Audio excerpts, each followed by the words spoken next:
welcome everyone.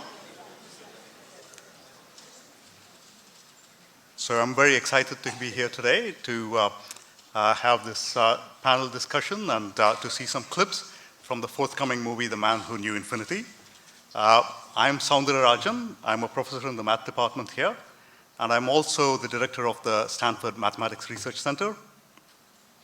So the program that we have today is one of a series of public lectures that the math department has been doing, jointly with the Math Research Center and with the Friends of Stanford Math. And we aim to have about 2 or 3 of these programs every year. There'll be one coming up in about 2 weeks by our colleague in statistics, Susan Holmes, who will be speaking on breaking codes and finding patterns. So that'll be on May 5th, same place, same time. And if you would like to have information about future events that we are planning, please do send a message to chair@math.stanford.edu. That's my colleague Brian White, who's the chair, and he'll be happy to respond to any questions that you have and keep you in the loop. You can also email me if you like. My email address is ksound@stanford.edu. So today's event, we are very happy to organize jointly with Saatchi. This is the Society for Art and Cultural Heritage of India. So I'd like to invite Kalpana Desai, who is the president of Saatchi, to say a few words, and then I'll introduce our main panelists.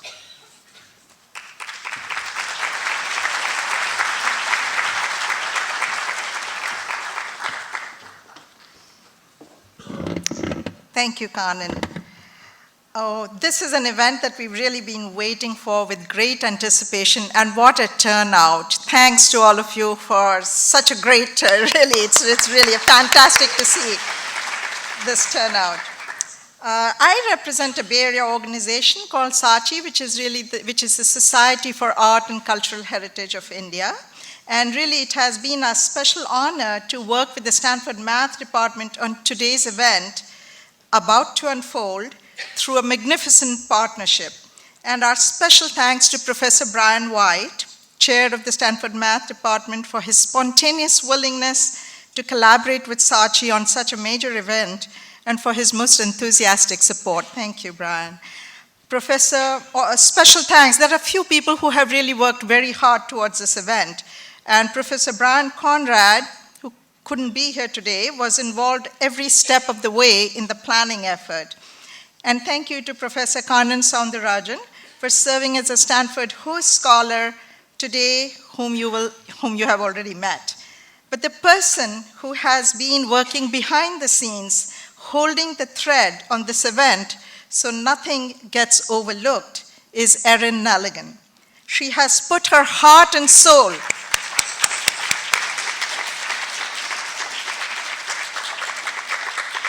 in helping to coordinate what we imagine will be a flawless and a memorable event. So many thanks to all.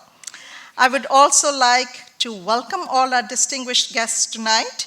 I don't believe we have had such an enthusiastic turnout before, so today undoubtedly represents a very special occasion.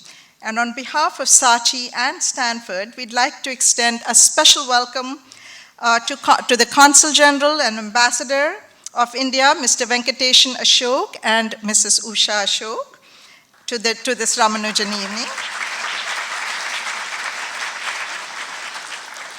And to our visiting team of speakers, scholars Manjul Bhargava, Ken Ono, and film director Matt Brown. So we know we are in for a really very special treat. Professor Soundararajan will give an introduction to all of them, but I just wanted to say what an honor it is, for all of us to partake in their energy and the special insights that they bring as they will be discussing the genius, the math, the Indian, and the Cambridge settings of Ramanujan's journey from 100 years ago and its relevance today. And of course, the great bonus is all the insights on the filmmaking that we will hear. So thank you. I'd like to also thank the Saatchi supporters for making the event possible: Lopa and Paritosh Choksi, Sheila and Ketan Kothari, Manish Kothari and Carmen Sora, Rakesh and Dipti Mathur, Vibhu Mittal and Sujata Banerjee, and Nirmala and Paul Raj at Stanford. To each of you, our gracious thanks. And thanks also to the efforts of the Saatchi board. And I would be remiss if I didn't acknowledge Asian Art Museum docent friend and mathematician Julia Babinski for sparking the idea for a Ramanujan event, and to Anna Spudich for helping to connect with Matt Brown, our film director, for The Man Who Knew Infinity. And last but not least, to Professor Linda Hess for introducing Saatchi to the Stanford Math Department. And just shows how many steps it takes, whether by design or coincidence, to get an event like this in place. But most of all, we are very proud that Saatchi and the Stanford Math Department could come together in bringing this marvelous intersection of science, math, and the creative spirit in today's program in Behind the Man Who Knew Infinity, and in celebrating the film that's about to launch this weekend at the San Francisco Film Festival, and then at the public theaters on Friday following the weekend launch. So thank you all for coming, and enjoy the evening.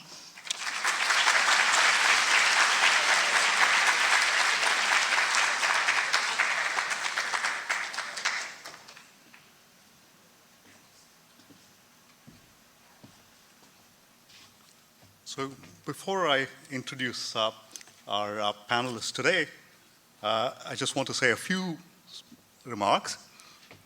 So one is, both Ken and Manjul are the real experts on Ramanujan, and Matt, of course, has directed this beautiful movie, and so he also is a great expert on Ramanujan now. So I'm not really the expert on him, but there is one thing that I can tell you very authoritatively. My brother has the same name, so I can tell you how to pronounce the name. And it is Ramanujan. So, and if you want to pronounce it in an authentically Tamil way, then you could feel free to drop some vowels. So Ramanujan would be fine, or Ramanja would be fine. And if you're really affectionate towards him, you could call him even Ramanju, and that would be okay.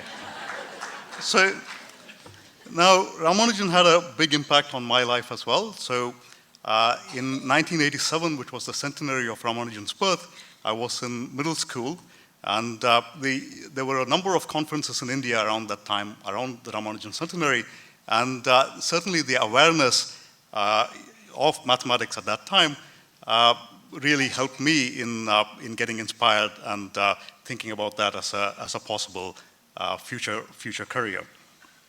And another interesting thing was that in one of these conferences, I got to meet Mrs. Ramanujan, Janaki Ammal, whom we will see in some of the scenes in the movie. Well, I'm really excited to introduce Manjul and Ken and Matt. They are all extraordinarily accomplished. Manjul Bhargava is the Brandon Fradd Professor of Mathematics at Princeton University, and also the Stieltjes Professor at Leiden University in Holland.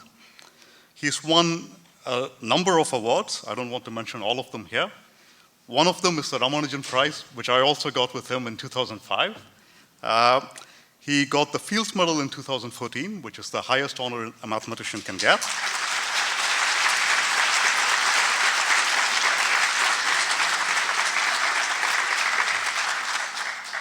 Manjul was elected to the National Academy in 2013, and he received the Padma Bhushan from the Government of India last year. This is the...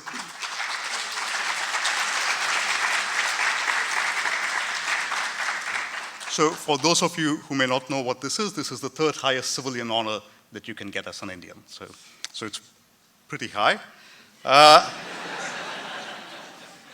And besides his interest in mathematics, Manjul is also a very accomplished musician, and he's a very avid tabla player.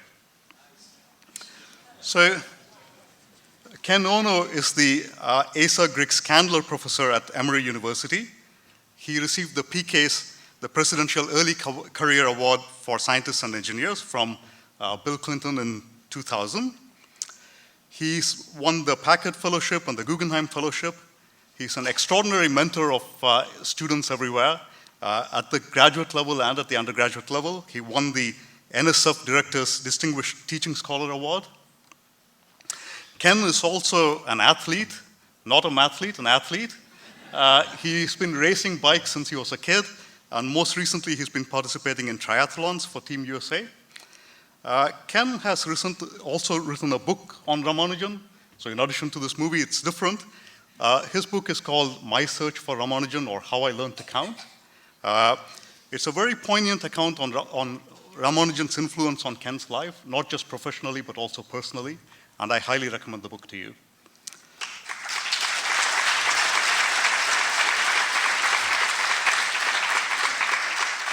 And lastly, we are very happy to have Matt Brown.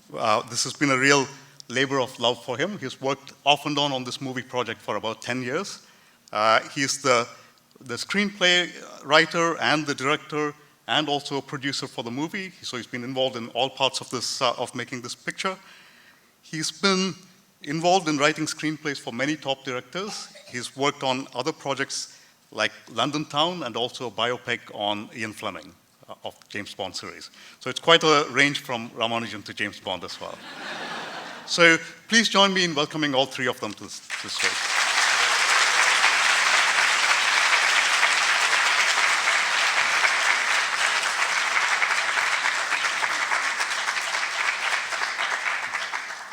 Thank you, Sound.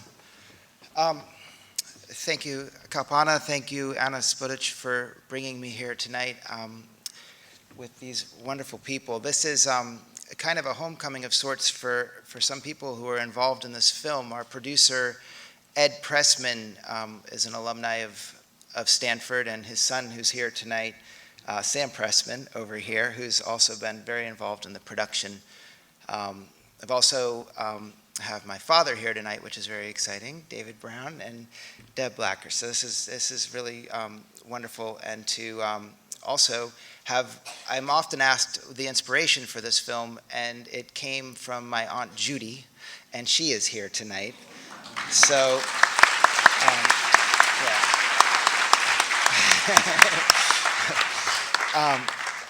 you know, often when I'm introducing the film, and we're not seeing the film tonight, I say a few words, and one of the things I say is there's this character in the film named John Littlewood, and he came up with a law by mathematics that states each of us will experience a miracle about once a month.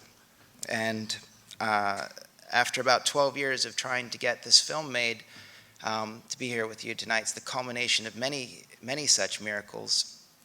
Beyond that, I think that the fact that we even know Ramanujan's name is a miracle. So I can't think of two better people than Ken and Manjul to give you an introduction into his story, and then I'm very excited to talk about the film and the filmmaking aspects of it. So I'd like to turn it over to them at first.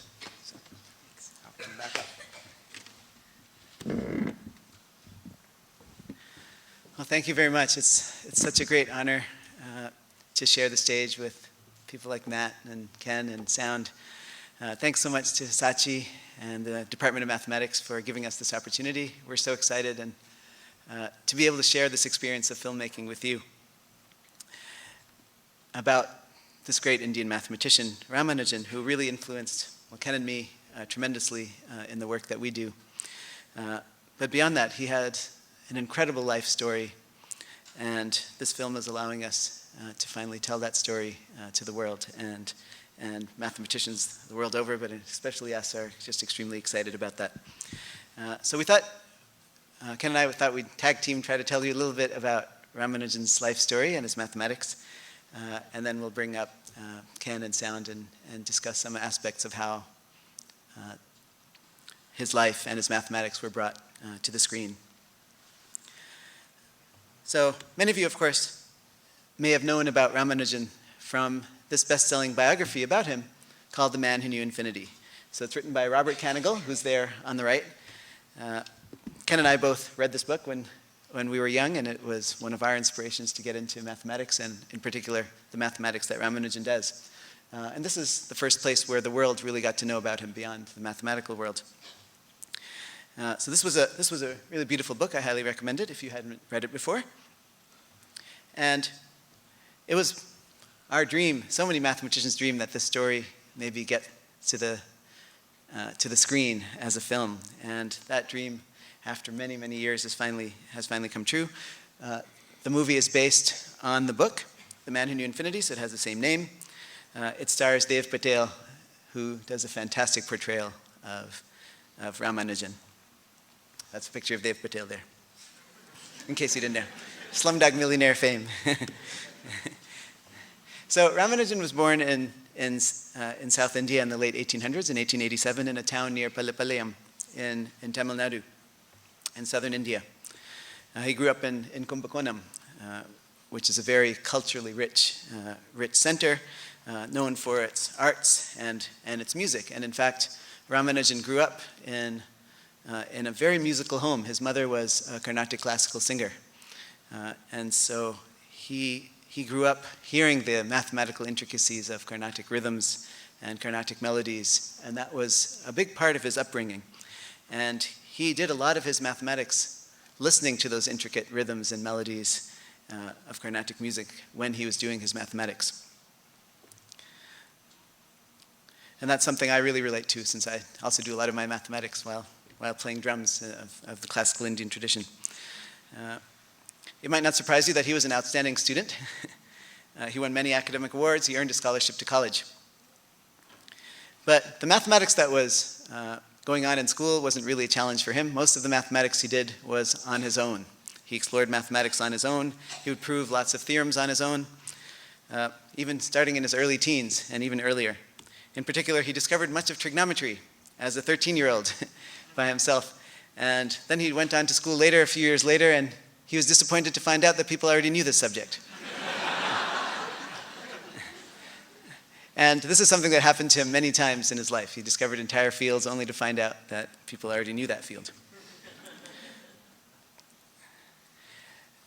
As he entered college, mathematics started to become an obsession for him. He spent all his time doing mathematics. He did so much of it and proved so many amazing things that he flunked out of college.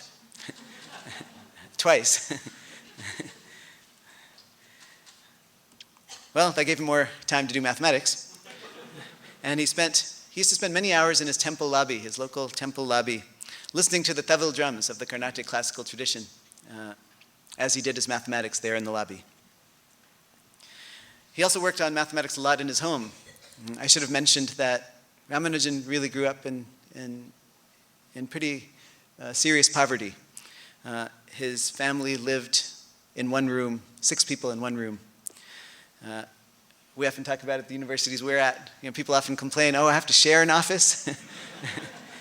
And there he was, sitting on the windowsill. That was his spot to do mathematics in one room with 6 people. And he proved more theorems in one day than many of us hope to prove in a year. He used to say his findings came to him as visions from his local goddess, local hometown goddess, Namagiri. And, well, the kinds of things that he used to write down, we still try to understand how he would come up with them. This is as good an explanation as we have for how he could come up with such things. As I said, he grew up in extreme poverty, and so to help alleviate the poverty of his family, he found a job as a clerk.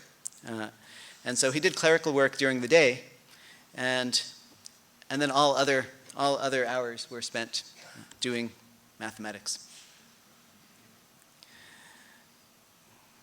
The problem was that, well, he was filling pages and pages of theorems in his notebooks, but no one could really understand what he was doing.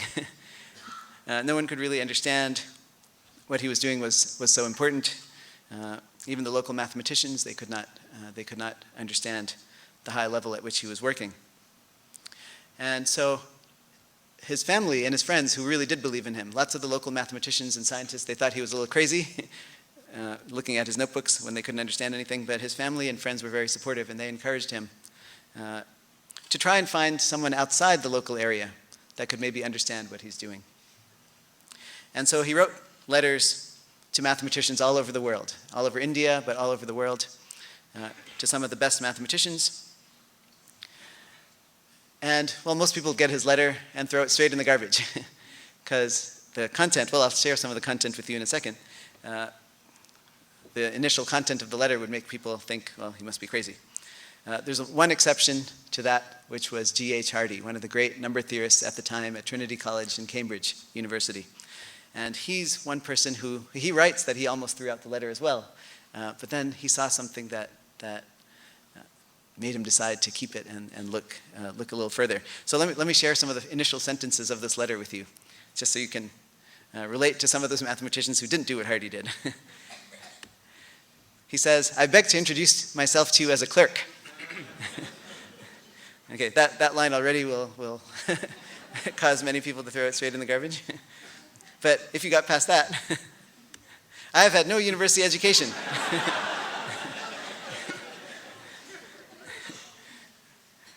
Okay, by that point, most people had checked it in the dustbin. Ramanujan continues to say, "I have not trodden through the conventional regular course, but I am striking out a new path for myself. And the results I get are termed by local mathematicians as startling." He wasn't precise on the meaning of startling there,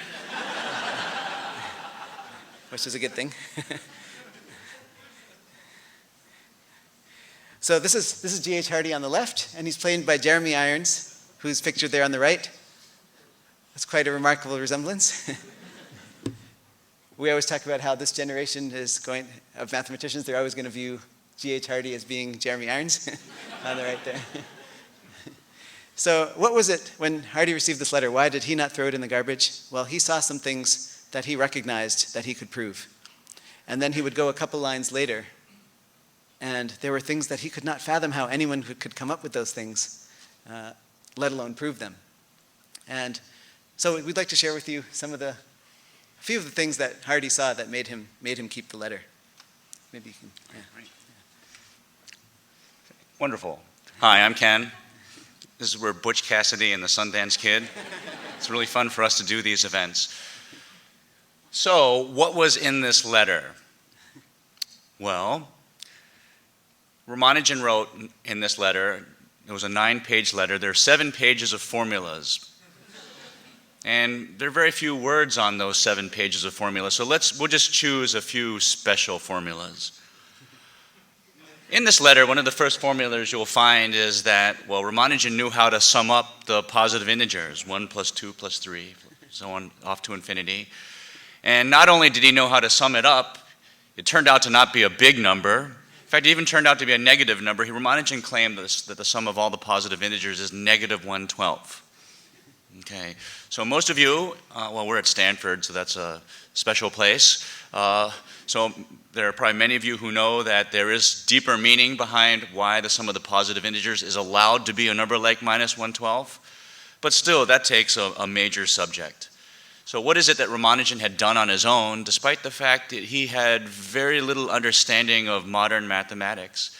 He uncovered a formula that we would teach in our complex variables class, actually at the very end of a complex variables class. He understood or saw glimpses of what we call the analytic continuation of the Riemann zeta function. It's not very simple, and take it from me, in preparing some of the artwork for the film, I studied some of Ramanujan's own notes, and I assure you he didn't understand what a complex variable was. A real and imaginary part was beyond him when he wrote this letter, but somehow he was able to intuit some of the deeper properties that will come out of a theory that depends on higher mathematics. So Hardy actually understood, because he was a world-class analytic number theorist at the time, perhaps the very best in the world at the time. He recognized the meaning that behind this crazy formula for negative 1/12, and so Hardy was inspired to continue and read further in the formula, in this letter. The very last 3 lines on this letter, however, were the results that really sealed the deal in Hardy's mind. And in fact, for me in my own life, I'm so grateful that Hardy was persistent enough to make it to the very end of this letter, because this letter ends with 3 very, very beautiful equations which reach out to us even today. Brian Conrad, who couldn't be here tonight, is one of the main mathematicians who worked on the 21st century version of what I'm about to show you. So even at Stanford in the 21st century, the last 3 lines of Ramanujan speaks to us. So Ramanujan defined a continued fraction as a function called r in the variable q, which is this crazy function. You add and divide, and you just forget to stop. and you've got this variable q.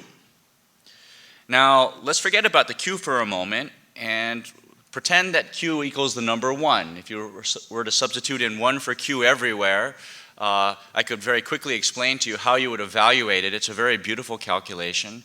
And what this calculation gives to you is a number called the golden ratio, perhaps one of the most famous constants like pi and e. It's an algebraic number, and its properties are seen in nature, the cross-section of the chambered nautilus, the ratios of the height to the width of the Parthenon. This is one of the most beautiful numbers.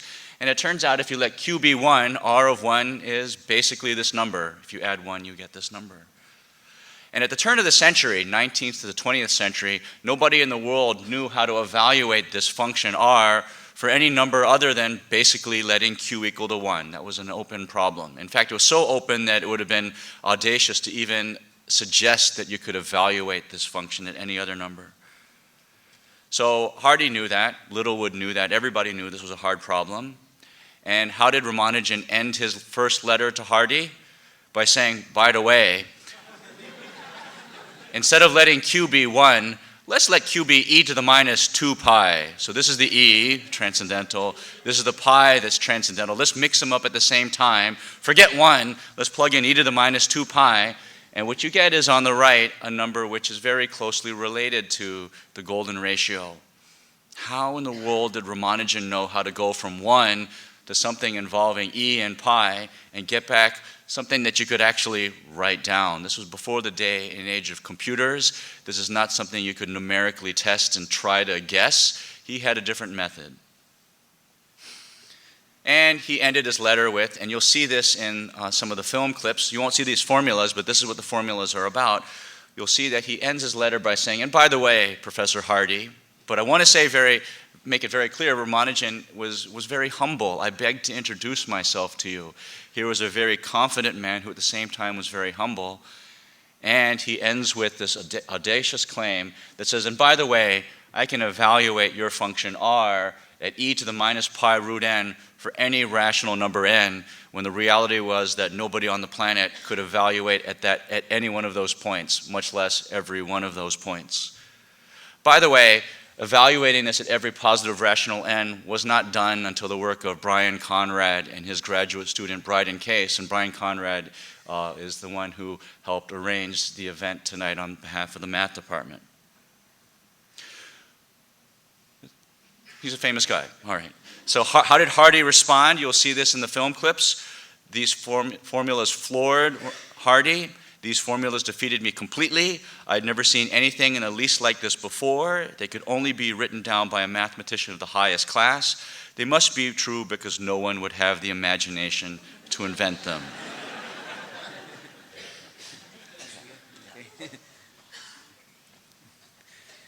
Well, those teasers led Hardy to invite Ramanujan to Cambridge, which was an unusual thing at the time.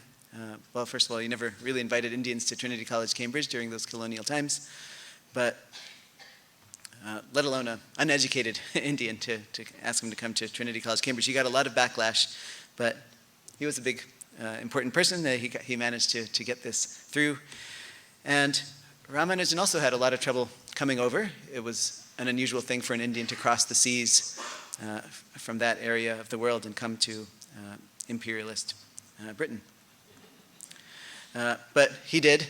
They both had to overcome difficulties to meet, and they had one of the most productive collaborations, mathematical collaborations of all time. During his visit, Ramanujan wrote over 30 papers. Some were on his own and some were with Hardy.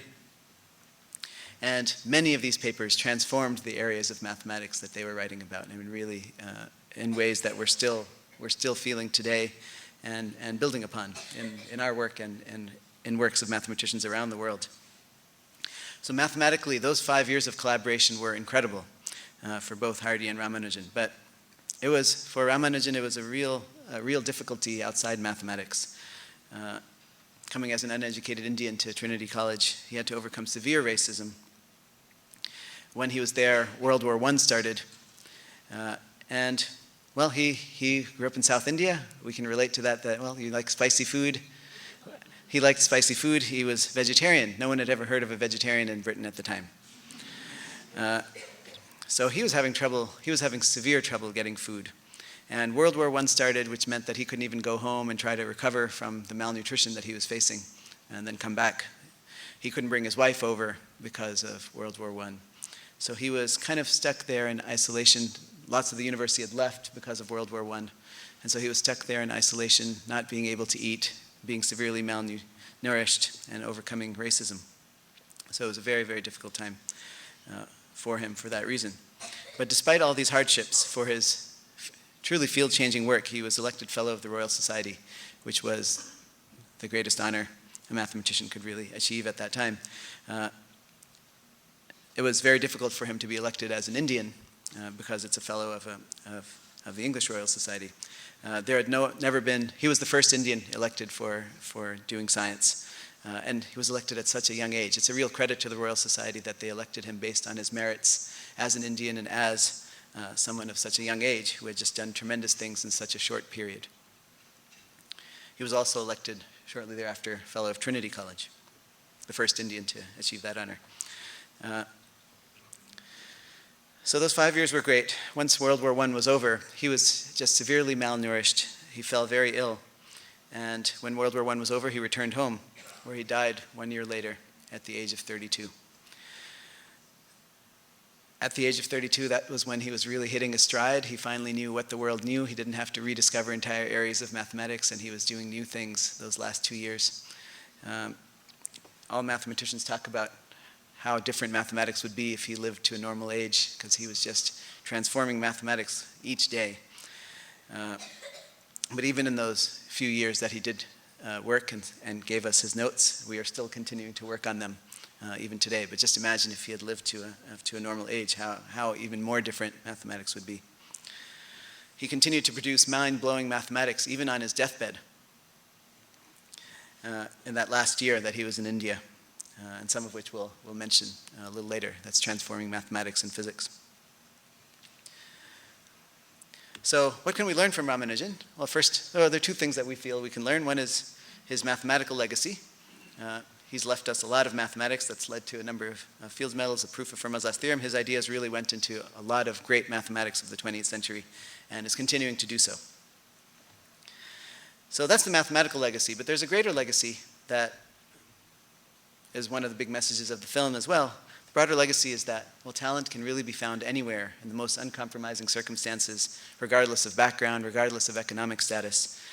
And that's why it's so important for us to try to achieve universal education, to try to find every talent that's there, to nurture children's talents. And one effort to do this is, you can check out this web page at the bottom. The producers have arranged one initiative that children around the world who have smartphones, and hopefully many, many children will have smartphones over the next couple of years with internet access, can connect with each other. Mathematical talents can connect with each other via this website and do puzzles together, and that's a way that we can look for talent around the world. So we thought we'd tell you 3 mathematical gems that we think everyone should know about Ramanujan. There are many things that he did, of course, but there are 3 things that are really accessible to the general public to know about. The one that's really emphasized in the film and is very, very famous, it's had such an impact on mathematics, is the theory of partitions. So what is a partition? Well, we say that P is the partition function. We say that P of 4 equals 5. I'll define P by just an example. P of 4 we say is equal to 5. Why? Because one can partition 4 into pieces in exactly 5 ways. What are those 5 ways? Well, you can write 4 as 4, but you can also break it up as 3 plus 1, or 2 plus 2, or 2 plus 1 plus 1, or 1 plus 1 plus 1 plus 1. There are 5 ways that you can break up 4. And so that's why we say P of 4 is equal to 5. You can break up 4 in 5 ways. So similarly, well, what's P of 1? Well, how can you break up 1? Well, 1 is just 1. Okay, what about 2? What is P of 2? 2, right. You can write 2 as 2, or you can write 2 as 1 plus 1. So P of 2 is 2. What about P of 3? 3, that's right, yeah. Because 3 you can write as 3, or you can write it as 2 plus 1, or you can write it as 1 plus 1 plus 1. If you just look at the first 3 values of P, you might see a pattern. But that pattern doesn't continue because P of 4 is 5. But then you might think, oh, it's the Fibonacci numbers. But no, that doesn't happen either. P of 8, you can work this out by hand. P of 8 is 22. P of 16 is 231. P of 32 is 8,349. Yeah. I'm just showing you the powers of 2 so you can see how it grows. Everyone sees the pattern? Don't worry if you don't, mathematicians never saw the pattern either. And they were actually interested in trying to understand how does P of n grow as n gets big? What is the rate of growth of P of n? So how fast does that grow as you take bigger and bigger n and plug it into P? And that was a long time unsolved problem. What happens? How does this function grow as we put in higher and higher numbers? How does P of n grow as n grows? And well, that was a problem that many mathematicians had studied, and eventually sort of concluded that maybe there wasn't any natural function that would tell you how P of n grows as n gets big. But Ramanujan decided to try his hand at the problem, and for the first time in history, he came up with an asymptotic formula for P of n. In other words, a formula that tells you how fast it grows as n gets big. And he said, and this was a theorem that was proven by Hardy and Ramanujan. After Ramanujan wrote down the formula, together they worked on a proof, and this is what they proved. They proved that P of n grows like 1 over 4n square root of 3. There are the e's and pi's again, times e to the pi square root of 2 pi over 3. And this was just an amazing breakthrough at the time. First of all, it takes the most basic problem in mathematics. How do you take a number and break it up into pieces? And it tells you that it has something to do with e, which is what you use to compute interest, and pi, which comes from circles, and it's all happening in one place. It's kind of amazing. And of course, this completely surprised all the experts. But what's even more important is that this theorem led Hardy and Ramanujan to discover one of the most basic techniques in analytic number theory. Sound is one of the world experts on analytic number theory. This is one of the fundamental tools that was introduced at that time by them called the circle method. And that came from the work of Hardy and Ramanujan on the partitions problem. So not only a beautiful result, but the technique of proof that they introduced truly transformed mathematics. Great. By the way, I think we got a little bit discombobulated there. The work that Ramanujan did on partitions is very important to me and has inspired me very much in my life. And a few years ago, I revisited with one of my former postdocs, a German mathematician by the name of Jan Brunier, and we were able to work with Ramanujan's formula and some of the follow-up to find a finite formula for the partition function, which you may have heard about in the news. And so I'm very grateful that this work was done because it certainly fueled some of the work that has helped me in my career. Now here's a very fun story, which actually is very well known, and there's a new twist on this that I'll just briefly allude to. Ramanujan, it is said, was best friends with like all the positive integers. This was one of the famous sayings that is attributed to Littlewood. And as evidence for the truth of this statement, there's this famous story about the taxi cab number. So let me recall it to you as G.H. Hardy wrote about it. So when Ramanujan was sick, staying in hospitals during his stay in India, Hardy would go visit him. And this is the story of one such visit. So Hardy recounts, I remember once going to see Ramanujan when he was ill at Putney. I had ridden in a taxi cab numbered 1729 and remarked that the number seemed to be rather a dull one. No, Ramanujan replied, it's a very interesting number. It's the smallest number expressible as a sum of 2 cubes in 2 different ways. All right, you have to think about that. What are the 2 different ways? Well, I'll let you think it through. So 12 cubed is 1728, plus 1 cubed would get you to 1729. 10 cubed is 1,000, right? And then 9 cubed added to the 1,000 gives you to 1729. So there's 2 different ways in which you can add up cubes to get the 1729, and there are no other ways of doing it. What's really interesting about this is it turns out that a few years ago, Andrew Granville and I, who is a friend of the math department here at Stanford, we were just flipping through the Ramanujan archives at the library in Trinity College in Cambridge, and we came across this page on which Ramanujan wrote these two representations of 1729.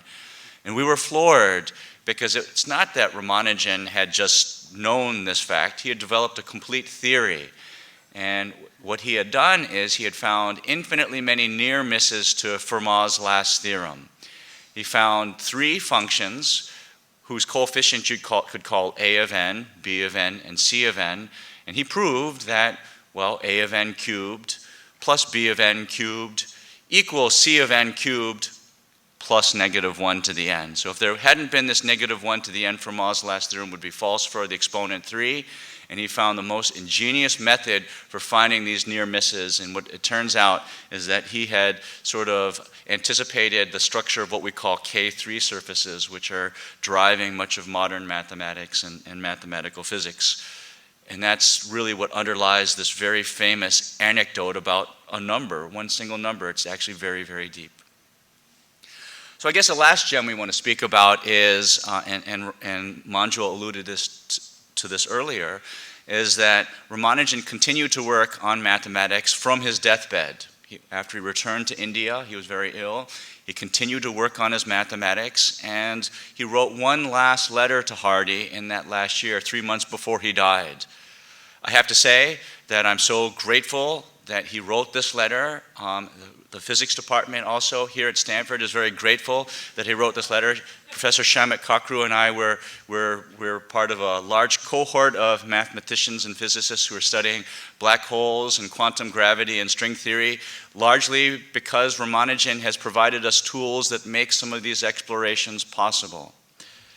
So in his last letter to Hardy, he wrote, "I am extremely sorry for not writing you a single letter up to now. I discovered very interesting functions recently, which I call Mach Theta functions. They enter into mathematics as beautifully as the ordinary Theta functions. January 12, 1920. 80 years later, we finally figure out what these functions are examples of, exactly the time when the mathematicians and the physicists of the world realize that they need these functions. And it turns out that we're proving theorems by making use of exact formulas as he wrote them down from his deathbed. It's kind of amazing, really.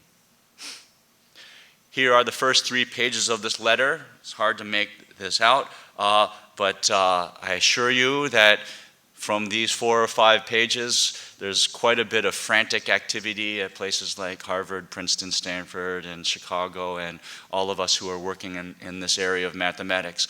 This is all the result of flights of fancy, all from a 2-time college dropout who didn't know basic analysis when he arrived at Cambridge University. It's crazy. This is one of the last screenshots from the film. Here is a much better picture of this last letter, and as it says here, a century later, these formulas are being used to study things like black holes, multi-centered black holes, yada, yada, yada. Great. Let's take this opportunity to invite the real hero of all of this, Matt Brown. Matt is the director and screenwriter for the film. It's really his night, so let's invite Matt to the stage.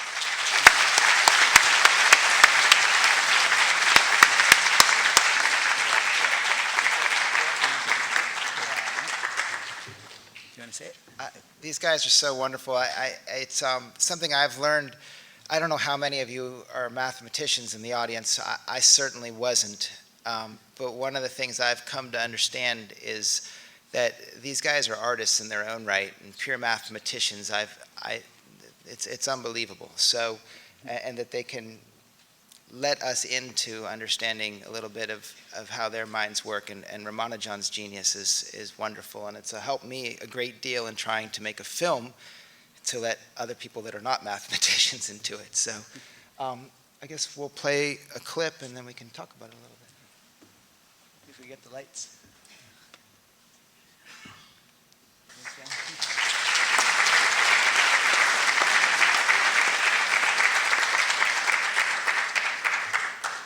So I think looking at this scene, one is struck by the authenticity of and the feeling that one gets of both the characters of Hardy and Littlewood and also the surroundings in Trinity College. So how did you research and achieve this level of detail? Well, Robert Canigal's biography that they talked about, that my Aunt Judy showed me out of her book club about 12 years ago, that has really given me a detour in my life.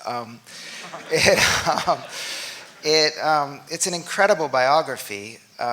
Robert felt very, it's an extremely important book to him, and for him to allow me to have the opportunity to make a film out of it, he felt it was important that I would honor this story and try to bring authenticity to it. Over the course of the years, he opened up his research to me, and I got to delve into it more. But one of the things that I was able to do was to try to use as many of the real words in the dialogue that I could find through different writings of Hardy's, from A Mathematician's Apology, from his addresses, the Tricentenary Conference, I guess, at Harvard. There's a war going on during this, and UDC was the Union of Democratic Control, and they kept minutes of their meetings. It was a pacifist organization that Hardy was a part of. So I was able to use some of the dialogue directly from that as well.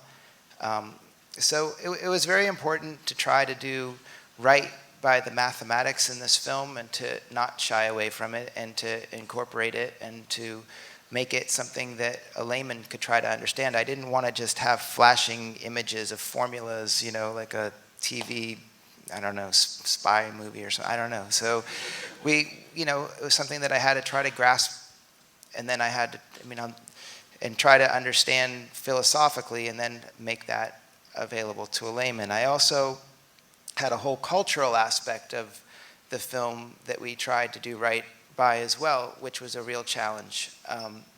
So getting the Indian aspects of the film proper was very important to us. We were trying to make a movie about a Tamil Brahmin man who came everything down to the specificity of his house and his street. And it was, we're making the movie in 2015 in Chennai. It's very different than 1914 Madras. So we couldn't even find a street that was right. So we wound up having to travel about 6 hours to Kumbakonam, which actually happened to be Ramanujan's hometown, to find one remaining street to be able to shoot those scenes on in his house, which you may or may not see in one of the other clips. But the music was also something that we tried real hard to do authenticity with. And this is one of the first films, maybe the first film, where South Indian instruments, classical Carnatic instruments, are used in a Hollywood film. So there are many scenes, like one of the scenes where he's writing on the he used to write on the floor. He didn't have paper. He used to write on the temple floor or on a slate.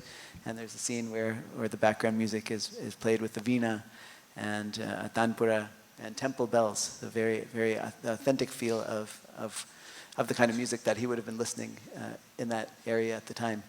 There's heavy use of mridangam and ghatam, the Carnatic percussion that was so important to him in his own mathematics and his life. So those aspects are really brought. And morsing, right? Morsing, yeah. Was the first time I think it had been used. My brother, Kobe Brown, was actually the composer of the film, and he worked closely with a man named Sai Shravanam, I think I'm saying is right, in Chennai, who really, we were an independent film, so we didn't have great resources we made the most of everything we had, I should put it like that. And Sai rallied all these people with my brother to try and work basically for free over there, working very hard with all of us to, these musicians were just so passionate about trying to tell this story and trying to tell the story right. So, and that was something we found with the actors. Stephen Fry was a man who had been trying to make the movie for about as long as I had, separately, and he wasn't able to get it done, so I called him up and said, would you like to join our team, because we're about to go? And he got on an airplane, came to Chennai for 2 days of shooting, and flew back the next day, which I thought was just incredible. And Dev Patel and Jeremy Irons both performed under circumstances that normally actors wouldn't be expected to, in terms of having one take and moving on. And really making the most of it. So we tried hard on the authenticity. You're never going to be able to do everything, but we tried. I had opportunities to make this film years ago if only I would have Ramanujan fall in love with a white nurse. And so so here we are today. So let me.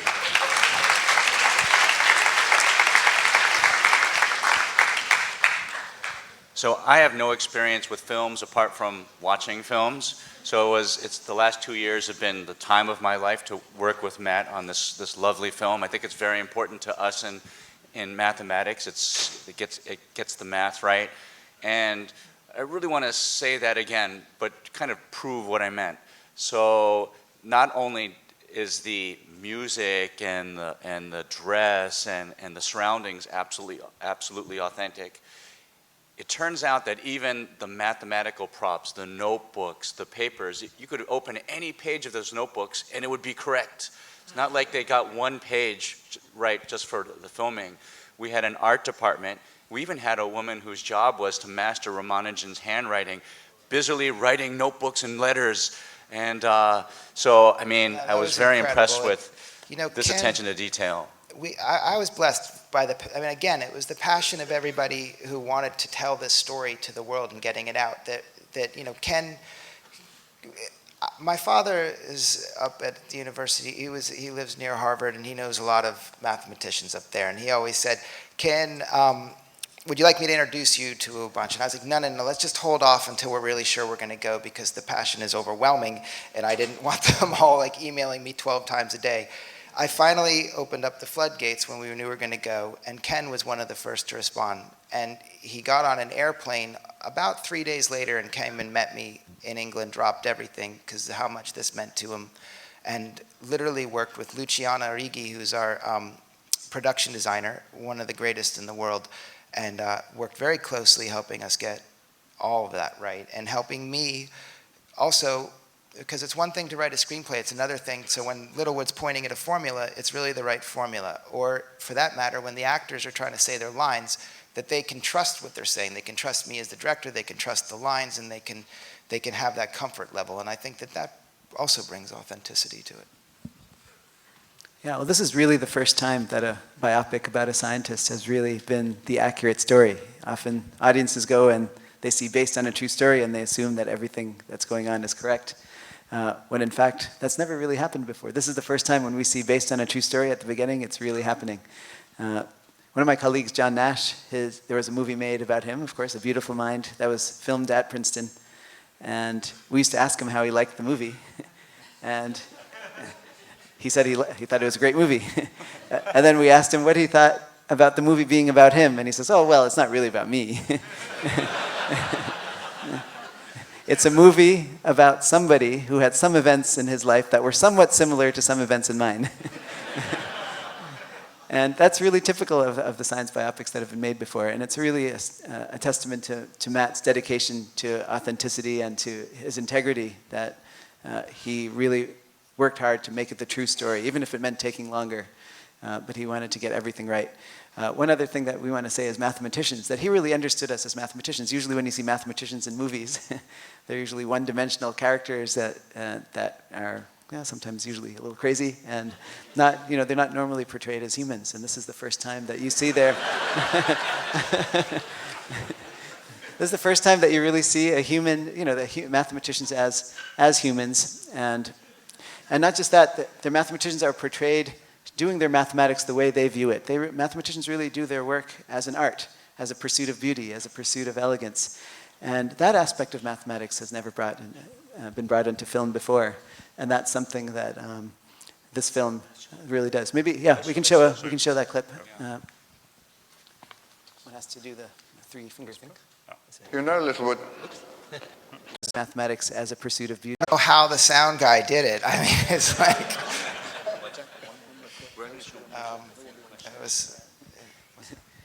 Well, that sari, lots of the people might recognize, that's a real 9-yard sari of South India that This is Devika Pise, who plays Janaki, Ramanujan's wife, and she, in every scene, she's playing the authentic, she's wearing the authentic 9-yard saris.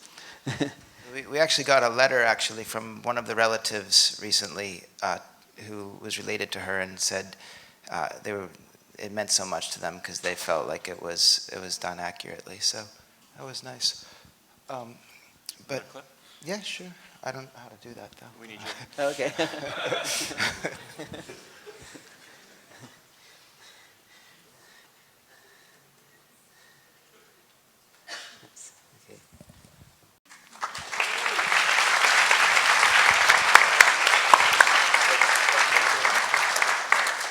Say something about those are the sources of tension between you. Well, it's kind of wild to be sitting here and finally showing some clips of this film. I mean, it's been a long journey, and it's all going to happen in the next week, and we're finally going to see this film go out to the world. But it's been thrilling to be able to share it with audiences, especially audiences that maybe perhaps already know this story a little bit, or know the mathematics behind some of it. So it's special to be here at Stanford, and Should we take some questions from the Yeah. audience? Yeah, I think we are ready to do that. And there are microphones in the front, so please, if you have a question, walk up either to the one of the two mics on either side, or I can bring this over too. If you can.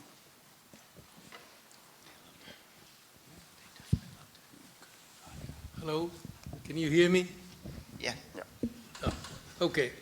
I read this book about 20 years ago, The Man Who Knew Infinity, and I have been having conversations with my friends, and most of the details that I quote-unquote remember are now wrong. I have forgotten much. But I do have two questions, really. One is that it seems to me, and the book itself, his biography, does make that point, and you make it again and again and again, that somehow or the other, this absolutely magnificent mathematician just grows out of the soil. I mean, he has no other connection to the whole world or anything. I mean, he understands the mathematical terminology.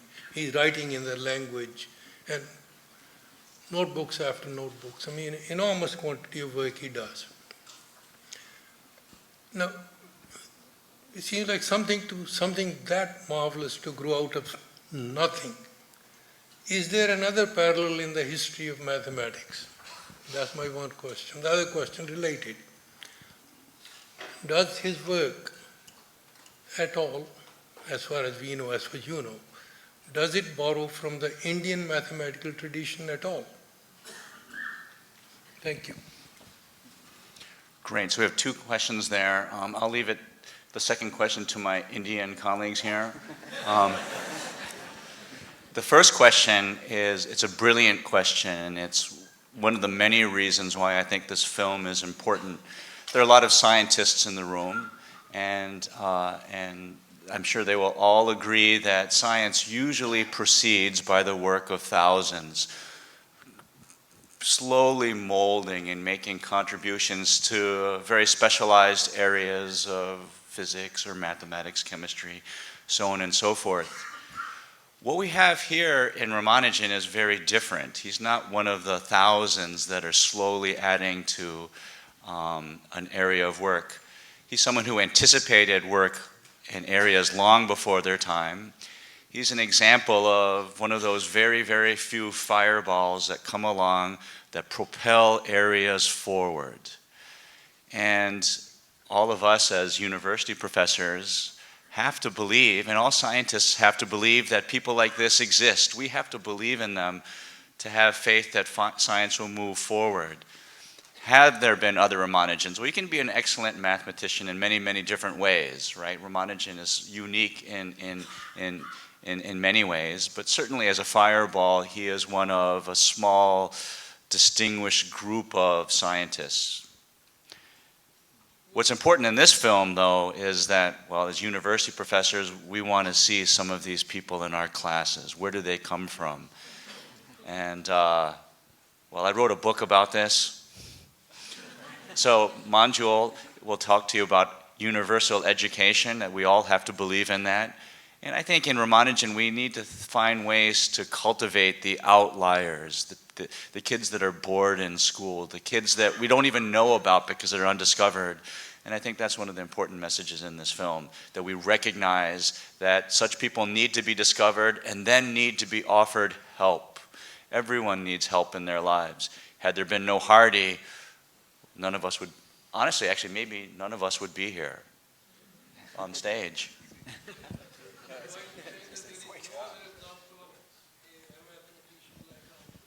Yeah, I mean, just in short, the answer is we'd never seen a mathematician think or write like that before, and we haven't seen it since.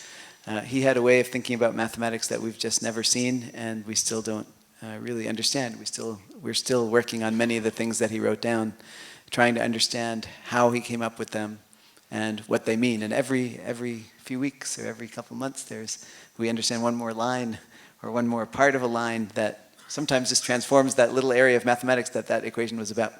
And that happens regularly. Whether he took from the Indian tradition, there's a lot of Indian tradition mathematics that's based on intuition more than proof, and he was certainly part of that tradition. But the kind of mathematics that he was doing, it had never been seen in any tradition before. He was coming up with things that we'd never seen anything of the likes of it before, and in some sense haven't even seen it since. Yeah. I can add a little bit to what Manjul was saying about the Indian tradition. This is one way to think of it. There have been a lot of Indian mathematicians. It's not clear that Ramanujan, of course, was influenced by these, but the Indian tradition of mathematics has been a little different from the Greek tradition with the emphasis on proofs. That came from the Greeks, but the Indian tradition was more algorithmic, even from Indian texts in Sanskrit literature.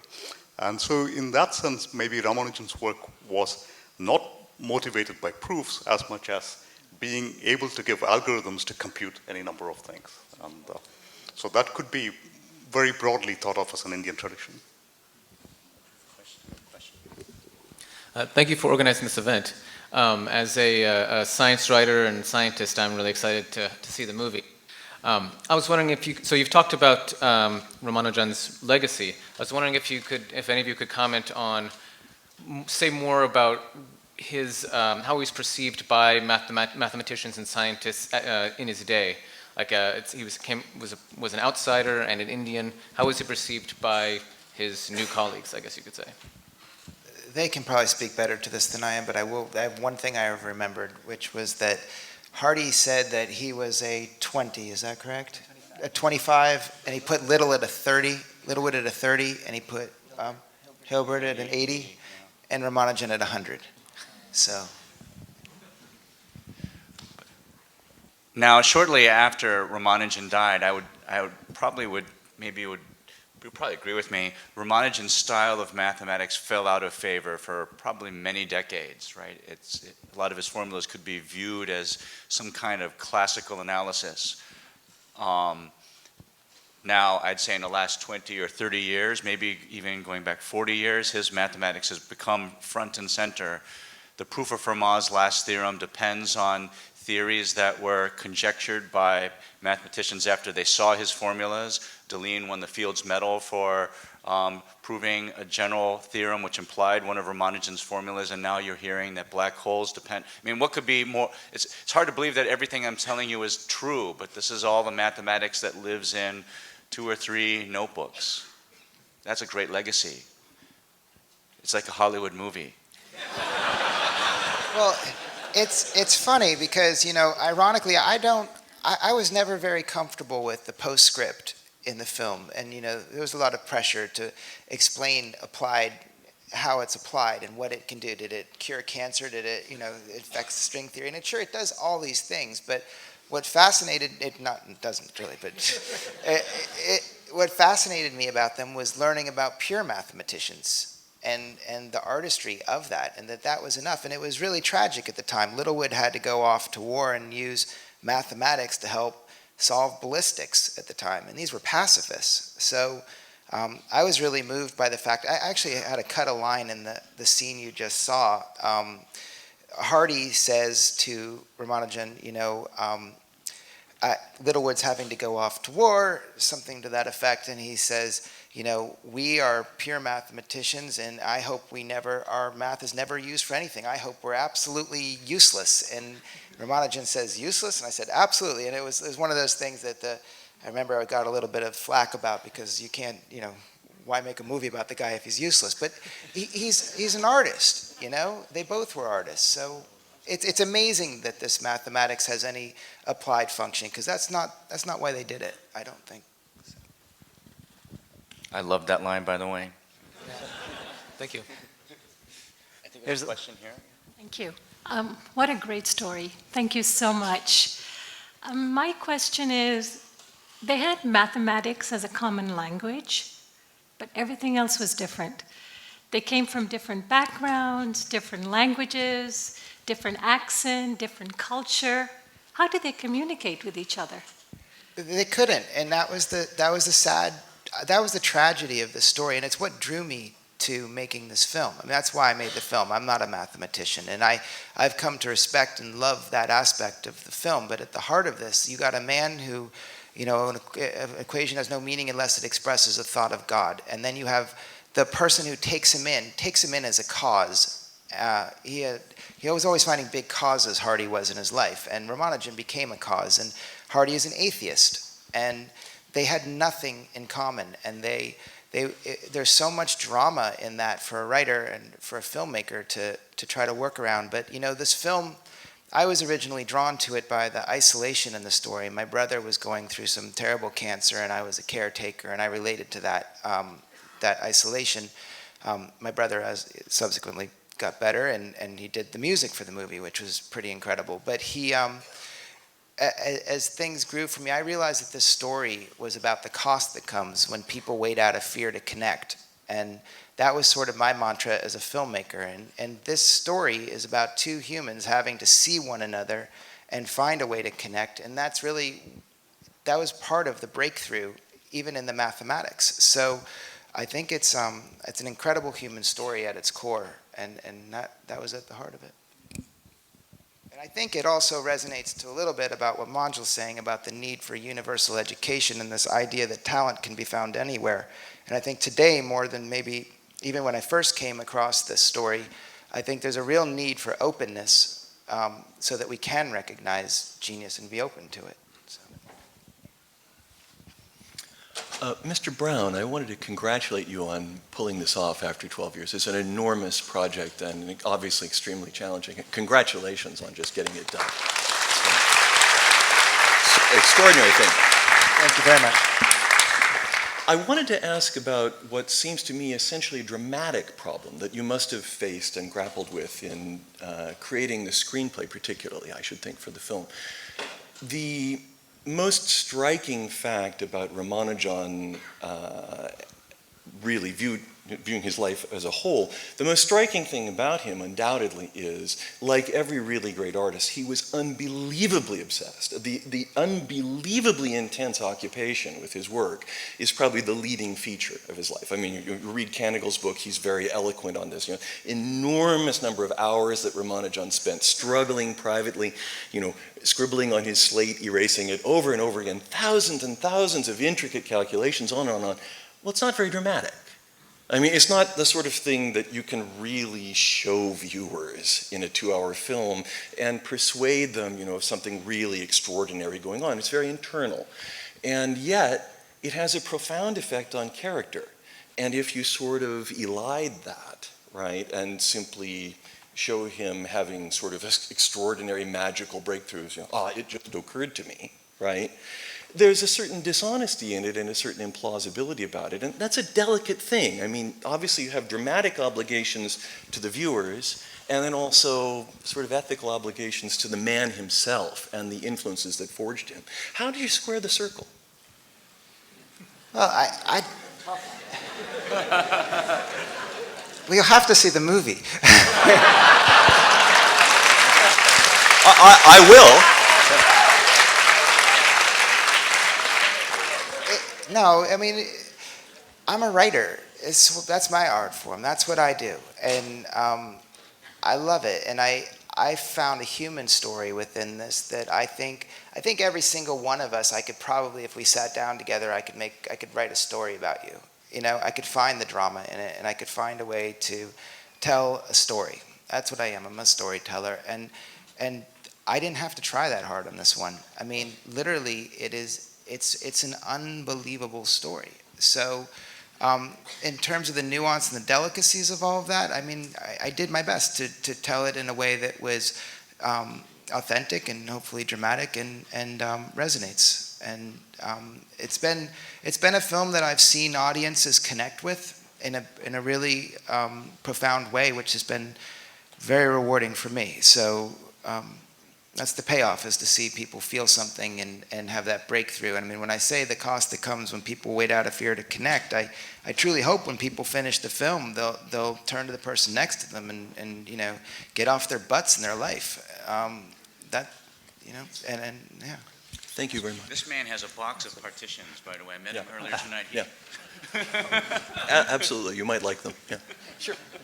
So maybe we can have one or two questions more. And okay.